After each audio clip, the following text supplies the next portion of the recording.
Hello, I'm John Goldsmith, and welcome to Capital Edition on this Sunday that signals the beginning of the end. Savor it, folks. This is the final week of the summer of '85. In the immortal words of one of our producers, Raul Rivero, and I haven't even gotten to the beach yet. Better hurry up. They are about to close the Atlantic Ocean. If you are Jewish, Happy New Year's Eve. If you are Britain's newest heir to the throne, Prince Henry, Charles, Albert, David, happy birthday, happy birthday, happy birthday, and happy birthday. Backing into a preview of what's upcoming on Capital Edition, we've checked 3 encyclopedias, 2 dictionaries, and a 1948 copy of Life magazine, and none of them told us when or who invented bingo. Probably should have called it church. I do know where they take it more seriously than any place else this side of Las Vegas, in Maryland, where a bunch of casino-sized bingo parlors attract thousands of players from hundreds of miles around. We'll be spending some time with those who clutch their good luck charms and dream of the letters and numbers that spell... Bingo! Bingo! Bingo! Bingo! Congress over the years has outlawed discrimination on the job. If you are mistreated by your boss, you have legal recourse, unless, of course, your boss happens to be a member of Congress, which, as we'll be reporting, has mandated equal rights for everybody else, but has never given them to its own employees. Okay. Now they have zero, zip, zed, nothing. And it still gets back to something else. And that's as important as the employees they are here. And they're decent human beings, whether they work in a cafeteria. I don't like some of them in the cafeteria. We're not talking about either canonizing all employees, but they have certain rights as humans that we have given to the rest of the nation. If our mail is any indication, the sort of press releases we receive, the disabled of America are receiving a lot of much-deserved attention these days. For our part, we'll be joining this unusual veterans competition, interviewing Miss Wheelchair America and the mother of the Special Olympics, Eunice Kennedy Shriver.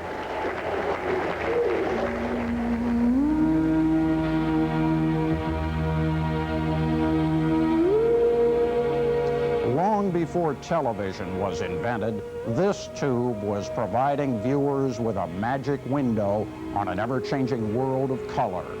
Jan Thompson will be telling us that if a local lady has her way, we're about to see a big comeback for the kaleidoscope.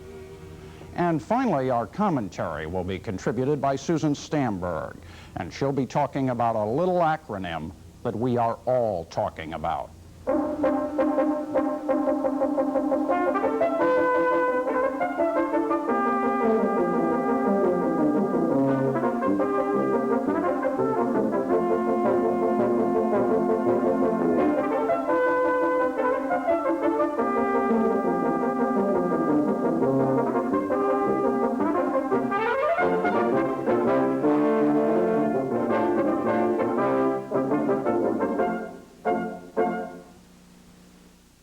The laughter of children, the warmth of holidays, the serenity of still autumn mornings, a place to rest and dream and grow, to be secure. The people of Ryland understand what makes a house a home. That understanding strengthens our commitment to build homes of quality, value, and integrity. If you've outgrown your home, see Saturday's Post. Our spacious homes and beautiful low down payment plans can make your life comfortable again.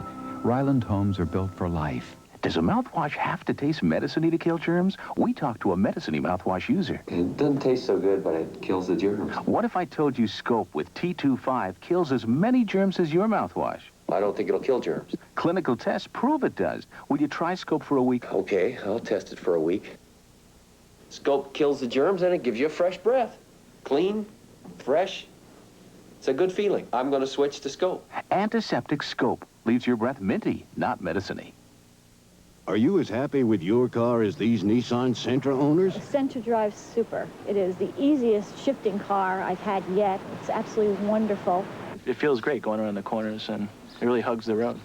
You have the comfort of a large car, all put into a small compact car. Sentra, America's most popular import. Have you ever driven a Sentra yourself? Well, you must, because believe me, once you do, you're going to be sold also. The name is Nissan.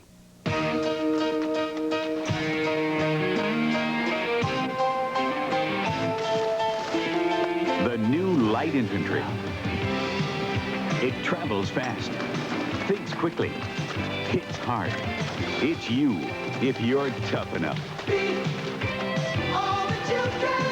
Right on time.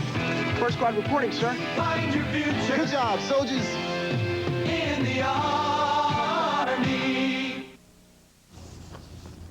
What is a five-letter word that spells fun for some, a disappointment for others, and big, big, I mean really big bucks?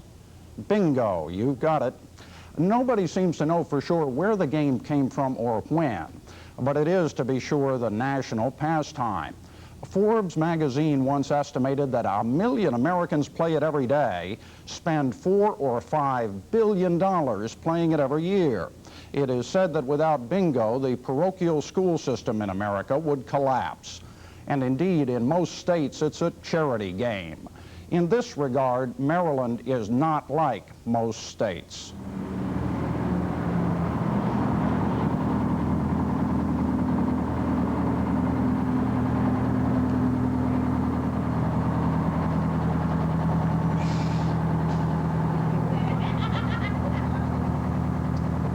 They come from miles around, from New York and Boston, Virginia Beach, even Cleveland. They come for something Atlantic City hasn't got. The magic word here is not blackjack or jackpot. The word is... They work hard all day, and this is a relaxation to them. At the same time, they have a chance to make money. It's just like any other kind of, I imagine, gambling, if you get right down to it. You try to win, and you win, play for big money. Big money for everybody. For the operators, the charities that get a piece of the action, and the winners who may hit for up to $5,000. With the exception of some Indian reservations, outside of Nevada, there are only 9 legal casino-sized commercial bingo parlors in the entire country, and all of them are in Maryland. 5 nights a week, as many as 1,000 players at a time stake out table space here at Big Bingo, where the proceedings have about as much in common with the church basement version as an Orioles game has with Sandlot softball. Just ask Marie Lieber, who's been covering the squares for 27 years. Hardboard games of these blue ones you see in front of me, they're regular bingos, which is a straight line, diagonal, crossways. The paper specials are these you see up here, and they're 2-part games. There'll be a regular bingo and then either an X to T, L, that type of thing all the way down through, depending on the color. We play other games, crazy L's, crazy H's. There's just a number, wild ball bingo. And he's Mr. Big to the regulars, otherwise known as Jeff Goldstein, the guy who owns the place. He got into the bingo business via the textile business. Says he originally planned to put a bedspread factory in this building until he got wind of the big bucks to be made catering to those who are crazy about covering cards. There definitely is a bingo mania, and some people take it very serious. Some people take it as a form of relaxation, but there's bingo mania. There's people that come here as much as 2 hours before a game to make sure they get their same seats every single night. I think some of these players, if they don't get their same seat, they might get up and go home that night because they feel their luck. I sit here each time I come, but that's not for superstitious reasons. Because I play so many cards, I can get a wide depth of field by standing up. So by standing up in this spot, I'm not blocking anybody's view of the monitor or the bingo lighted board. So that's the only reason I sit here. Bingo players are superstitious. Some carry horseshoes, some carry little elephants with them. They like the same seats. They wear the same colors, the same old pair of shoes they've had for 20 years. They buy their slice of pizza at the same time every night. It's just a superstition. I watch full moon, too. The full moon. When there's a bright full moon, where sunlight lotteries, if you've got that magnetism about you, it works. It works good. Why do you have those up? Oh, they're good luck bingo charms. You know, the elephant to a bingo player, if the trunk is up, is a good luck symbol. With a lot of luck, not to mention determination, you too can be covered with more medals of valor than a military hero. This is a battleground of sorts, and the buttons represent victories. To this soldier in the bingo wars, they seem to mean more than the money. I won the coverall here for $5,000 three or 4 weeks ago. No button. Did the coverall in 40 numbers, no button. On this battlefield, the troops build fortresses, make military-like strategy, and arm themselves with dabbing ink, markers, or magnetic chips. Except for Joe Webb, who says he doesn't need those things.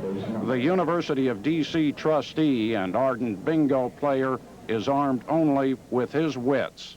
I play here at Big Bingo between 126 to 140 cards. The way I deal with it is simply by scanning the cards. Of course, the mind is a computer, and I know what numbers have been called. But I don't use markers. It's just totally a mind thing. I scan the cards, and whenever I see a hookup of numbers on the cards, I know when I have bingo. I have the first set of early birds. They're $2 a book, 3 for $5. I also have the 3 sets of early birds, 3 books of each set. Instead of paying $15, you pay $10. You save $5 with this package. This is all the early birds. Sid Cohen is a popular floor worker now. He used to call the numbers, but years ago he discovered that could be hazardous to your job or your health. Did not? Okay, Edna, baby doll. Well, when it comes to the calling, they want everything to be right on the board. I mean, no mistakes. I mean, because they're playing for big money for one thing, and they're investing their money, their hard-earned money, for another thing. They enjoy it, and that's the way it should be. One more game on those hard cards, 4 corners regular bingo. Then we'll go on to that blue border paper special. On the hard cards, your first number, N34. Bingo seems to go hand in hand with puffing and puffing and puffing. A cloud of smoke hangs over the hall where devout players virtually live for a night at a time, swearing there is no greater thrill than being bitten by the bingo mania bug. Bingo! Bingo! Bingo! Bingo! It makes your heart palpitate. It's better than a cold beer or anything else that you could ever compare it to. It certainly is. And I've got somebody else down there that can describe it better, because we have even at times sold some of our valuables to go to bingo. Oh, my goodness. Oh, boy. Boy, wow. Before we bid adieu to bingo, we just got to check back with Joe Webb. You remember Joe, who keeps track of dozens of cards in his head? Excuse us, Joe. Did you win anything yet? N41. Well, maybe next game. Bingo! And N52. Looking for that crazy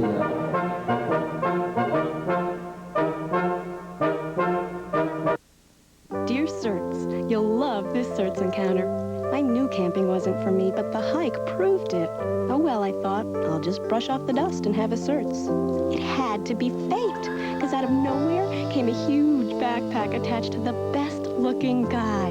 Only Certs has a lively, fresh flavor and a glistening drop of Retsin, so it's all you need to freshen your breath and keep it that way. Well, Certs, looks like we're going camping more often. Certs and sugar-free Certs, just in case you're going to be face-to-face.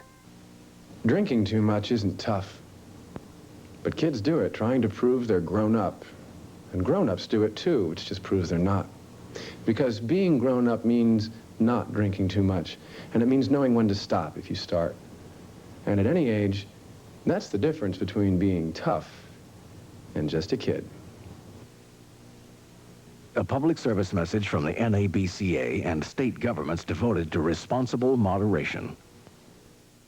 Grapefruit juice? Sure, it's good for you, but... Great for dieting, but...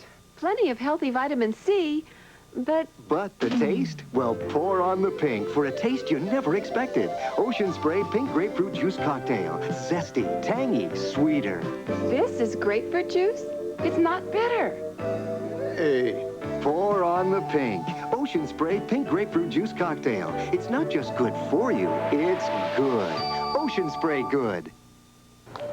3 weeks? Wait 3 weeks for a mattress? I'd go to Mattress Discounters. You can take one home with you, and they won't be undersold. She's right. Department stores won't arrange delivery in 24 hours either. Or offer free linens. Or free bed frames or headboards. Let's go to Mattress Discounters. That's the place to work. We'll be home when you deliver. Thanks for the quick service. Honey, can we try out our new mattress? Why not? Have a good night's sleep on us. Mattress Discounters. Our founding fathers did a brilliant job drafting the Constitution, or, since it's Sunday and we're all thinking football, creating the basic game plan, if you will, for playing life in these United States. They made the executive branch the team manager, put Congress in charge of writing new rules, and the courts serve as the referees. Now, all of this works reasonably well most of the time, but some of the time, the folks who make the rules for everyone else tell us they aren't going to play by the rules themselves. And that's when the game gets kind of interesting.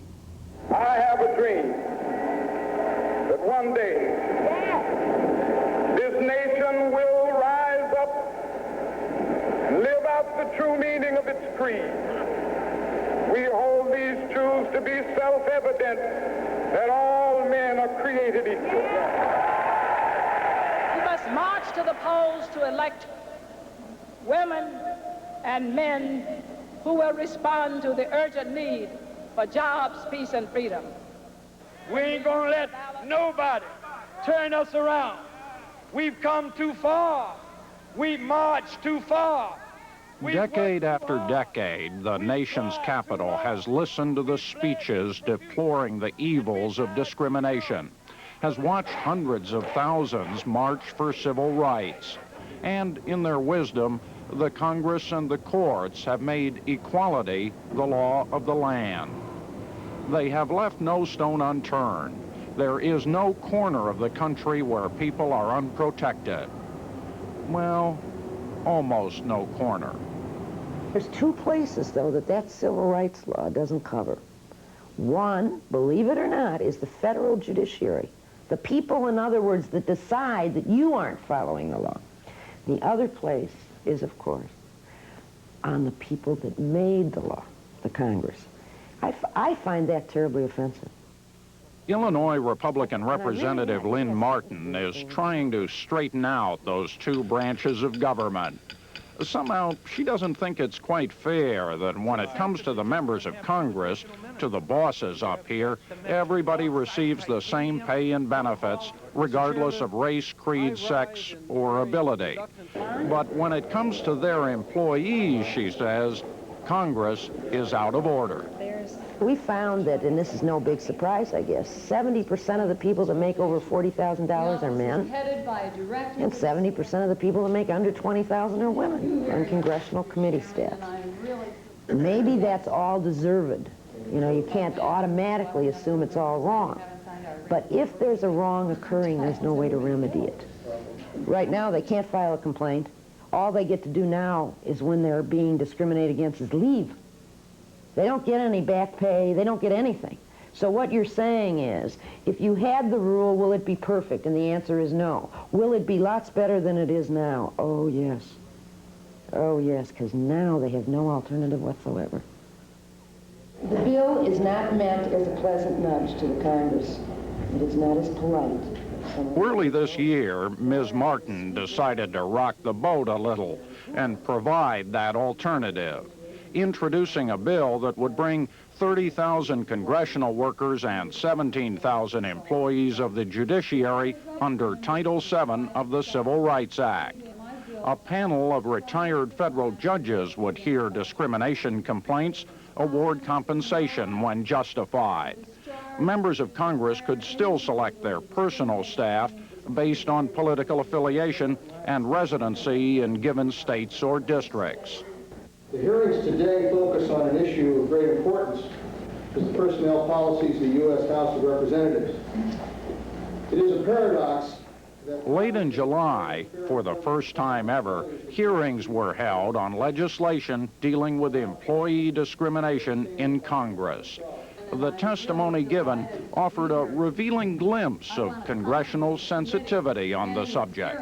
House personnel policies are a complex issue because the House has employment requirements that are indeed unique and distinct. To be quite blunt, I've been amazed at how uninformed members are about personnel law in the private sector. You know, the image of, we can't do this here, we're under different circumstances. And I say, everybody in the private sector says they can't comply with the law because they're under different circumstances. I mean, give me a break. That's not no excuse.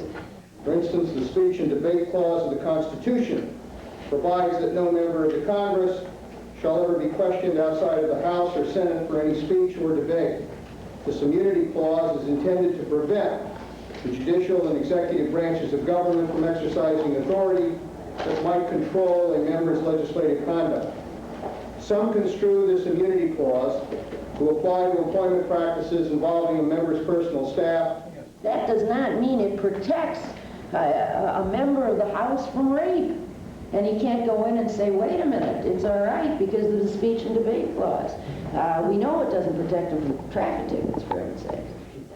Another important constitutional issue is whether or not the authority given to Congress in Article 1 of the Constitution to discipline its members may be delegated to any degree to the executive or judicial branches of government. The way this bill is written, if the issue involves a hiring decision made at a member's office, it's the clerk of the House of Representatives who becomes, in effect, the defendant or the respondent, not the specific member. Around and around it goes. Where it'll stop, nobody knows. But even Congresswoman Martin's personal assistant, Perea Campbell, thinks the bill has about as much chance as a snowball in Washington in August. I don't think any bill like this is ever going to get through. I think that they have been giving Mrs. Martin's bill an awful lot of consideration and attention because they like her. She's a really nice lady. They're willing to listen to what she's got to say and why. She can make them think, but that's not necessarily going to make anyone change their mind. As for Ms. Martin, she says there's more than one way to skin a cat, or the House leadership. Keep embarrassing them a little, making them feel a little guilty. I'm good at that. It's kind of naggy, and nobody likes doing it, but by golly, they got to be reminded. And as a Republican, I'm telling you, embarrass the Democrats a little, by golly. That's fair, and it drives them wild. They don't like it, and they get very angry, and they say, you're terrible, and boy, we're going to look at your office and all this stuff, and I say, go ahead. Some of them aren't nice about it. That's okay.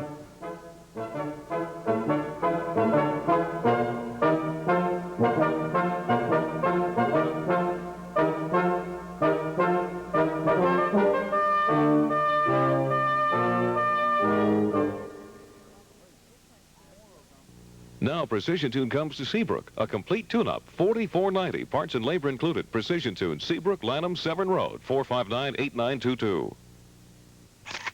All style. Its glorious colors, fabulous textures, flattering shapes. It's dapper or dramatic, feminine or freestyle, warm or wild. For workdays and weekends, Han Shoes brings your fall style to life with the brands and sizes you want. Selby brings you the luxury of suede and a flattering spectator pump. Enjoy the good looks and a beautiful fit with our selection of sizes. Selection, sizes, and attractive prices at Han Shoes, the place to find your style. They're arriving by the hundreds at all Coons Ford locations. The last of the 85s, over 2,000 cars and selected trucks, all at 7.7% plus cash back up to $1,000. That's right, at Coons Ford you get both 7.7% and cash back up to $1,000. It's your chance to save thousands on new Coons Ford Escorts, Tempos, Mustangs, LTDs, even Crown Victorias and Thunderbirds. 7.7% and cash back up to $1,000. You get both at all 4 Coons Ford locations. Talk Talk about a great morning. Beginning at 9, it's Donahue, bringing the heart of the issues home to you. At 10, Carol Randolph is back on Washington television with the all-new Carol Randolph Show. Then at 10:30, there's a new face in town. Did you have a good time here today? The Sally Jesse Raphael Show. It's the most talked about 2 hours in morning television, premiering September 23rd.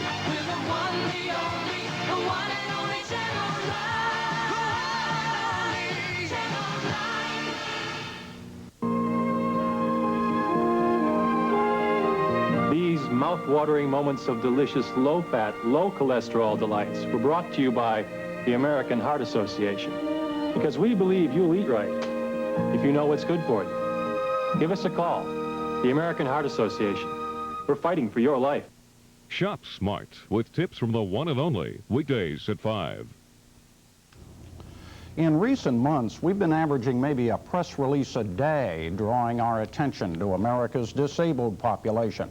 What's interesting about this information is that a lot of it comes from a current government-wide program called Inspire 85, and that it doesn't focus on what the handicapped cannot do, why we should feel sorry for them, why they need help, but on what they can do, and why we should feel great sharing the sense of accomplishment of someone who takes giant steps toward a more normal life, even if he can't walk, or, as was recently the case, runs toward the finish line, even if he's in a wheelchair.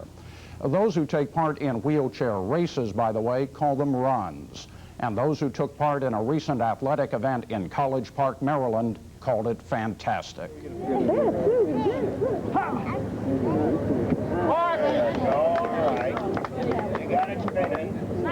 When veterans get together, you'd expect them to swap a lot of war stories. Not here. Oh, they talk about the medals they've won, all right, but for courage displayed on the athletic field, not the battleground. Ike Cook is director of the National Veterans Wheelchair Games. And the games themselves brings these wheelchair people together. We share a very common bond, and we have the exchange of ideas and new technology that's on the market.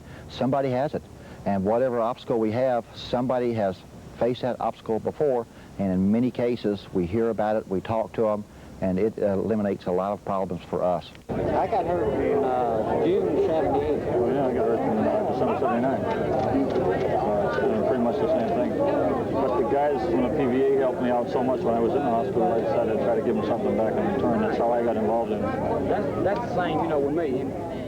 The games have grown in popularity since their inception 5 years ago. These participants hail from all corners of the land. Some are facing this particular challenge for the first time, becoming new athletes, or more accurately, resurrecting an old spirit of competition that was misplaced perhaps, but never completely lost when a wheelchair entered their lives. I felt like I was in high school all over again, you know? And that's what makes the whole thing, is that you feel like what you used to feel like. And then you come over here and you're no longer the minorities. I've never seen so many wheelchairs in one place, you know? I believe if you take the challenges away, you take the hope out of an individual, you leave them with nothing. You give them a challenge, and then you give them the opportunity to pursue it. And sports is a method that can be measured. I can run a mile one day, and 2 years later I can run a mile again, and I can see how much I have improved, and it tells me that the effort I've put into it is worth it. The physical workout is therapeutically important, of course, but the camaraderie that exists among the players, that seems to be the real name of this game. Many say it's the most positive experience they've had since they made that agonizing transition from a pair of legs to wheels.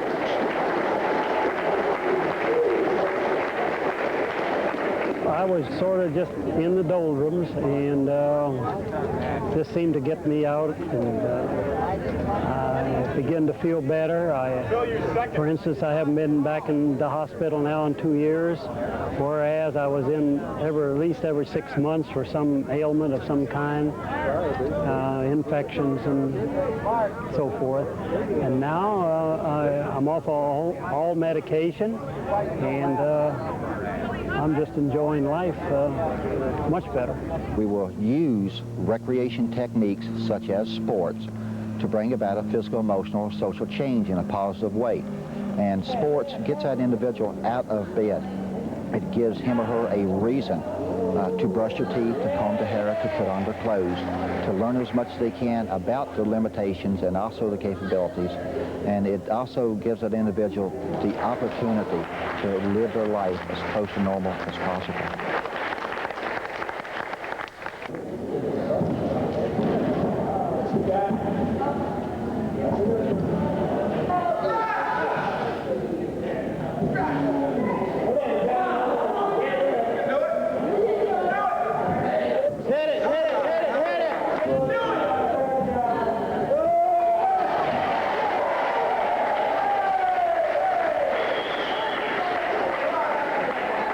All that we ask is for an individual to do the best he can with what they have to work with. That doesn't mean they will ever be the best or the greatest in anything, but they will simply do the best they can, and one has to feel satisfied when they do their very best. It may be an erroneous impression on my part, heaven knows I've been guilty of that before, but I'm getting the feeling that the disabled in America are standing out less and less and fitting in more and more. Joining us now are Gaynell Colburn of Baltimore, the reigning Miss Wheelchair America, and Eunice Kennedy Shriver, the guiding spirit behind Special Olympics. Thank you first both for coming in and joining us. And before we get into your specific areas of interest, right or wrong, has there been an improvement, if that's what it is, in the whole attitude of our society toward people who are disabled? Well, I certainly think in the last 10 years that the public attitude has been much more receptive, specifically to the mentally retarded.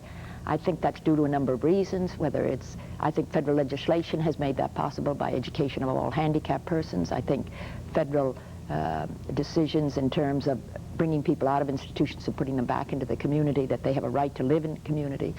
And I think specific programs which show the mentally retarded on television and show their capabilities, as also true in the television show we've just seen. So I think the public attitude has changed, but I think we still have a long way to go. And that seems like the key word is attitude.